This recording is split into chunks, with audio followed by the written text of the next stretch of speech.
So continuing example 2, specifically looking at question 3, where we have a quotient, and hopefully being able to use the quotient law on this one. We've got the limit as x approaches 3 of f of x divided by g of x.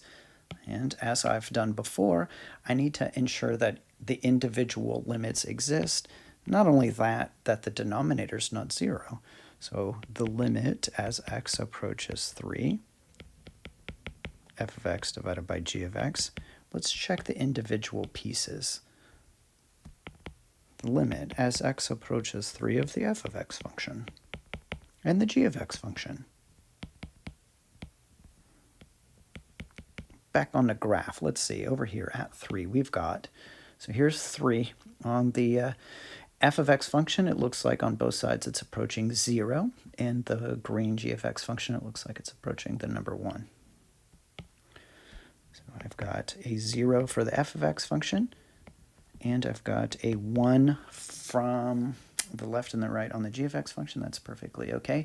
So both of these limits exist, so we are allowed to use our limit laws as the limit. What is that?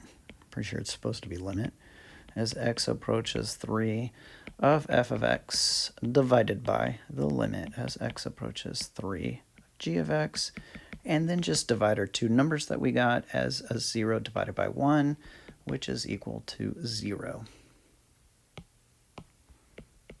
Now, I can't tell you how many times I have run across calculator. You have to clear the memory or go throw it on the charger or something like that, and you go to hit clear, and then right before you hit clear, you notice that the last thing that somebody actually put in the calculator was 0 divided by 1. Or maybe it's like 0 times 1, and they clicked enter, and they got 0. And you could probably imagine that somebody was shocked, like, oh yeah, that's right. That's exactly what that's equal to. All right, so, it appears like we're finished with this problem, right? But we are not, because I have a follow-up question on it. And notice that on this new version of problem 3, I just switched the order of the g of x function and the f of x function. So let's see how that affects things. So I'm going to say 3b, maybe. We have the limit as x approaches 3, but this time we want the g of x function on the top and the f of x function on the bottom. All right, so we've already evaluated the individual limits, and we know that they exist, and they're right up here in purple. So the g of x function is approaching 1, and the f of x is approaching 0. But the 0's on the bottom. And remember, I don't want to use an equal sign here because we're essentially saying that that is equal to something that does not exist. And I want to make that association that if I have a number divided by 0, that this should approach some kind of infinity, a positive or negative infinity, and I'll have to do some sort of analysis in order to tell which one it is. Okay. On the graph, like if we were actually to graph this function g of x divided by f of x, what would the graph look like around x equals 3? Well, since we are shooting off to either positive or negative infinity, this must be some kind of vertical asymptote.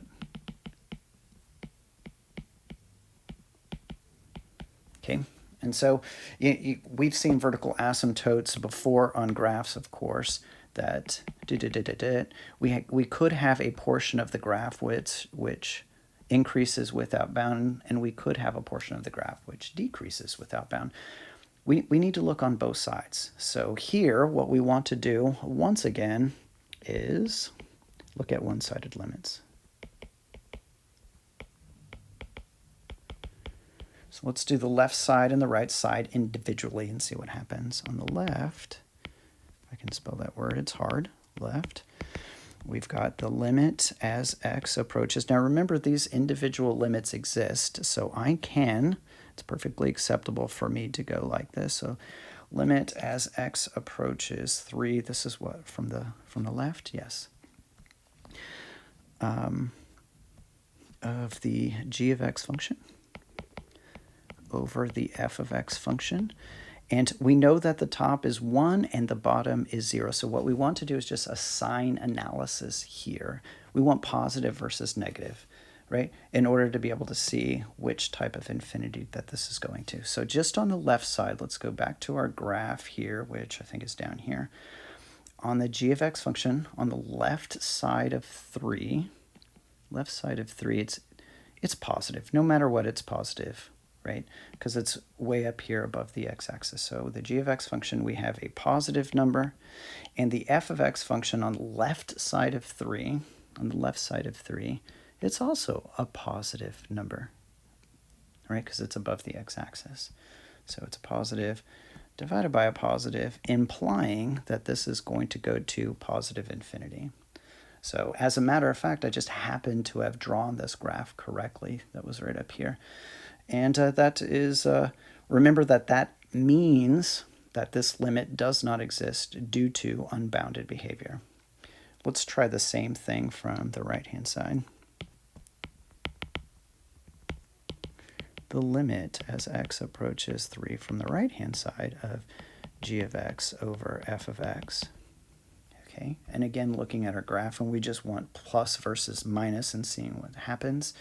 So on the right side of the green g of x function, again, it's above the x-axis. It's always going to be positive. So we got a positive number up top. And on the bottom on the right side of the blue function, it's down below the x-axis. This one is negative. So I'll have some sort of negative number that I'm dividing by. And this one will shoot off to negative infinity. It decreases without bound. And again, once again, just by chance, I happen to have drawn that correctly. So regardless, the limit does not exist, the quotient, whenever we have g of x divided by f of x. But specifically, I had to break it up into its left side and its right side. It's one-sided limits to see what direction it was going in. And on the left side, it was shooting up to positive infinity, increasing without bound. And on the right side, it was decreasing without bound. So maybe I summarize that just one more time and say that overall the limit does not exist due to unbounded behavior.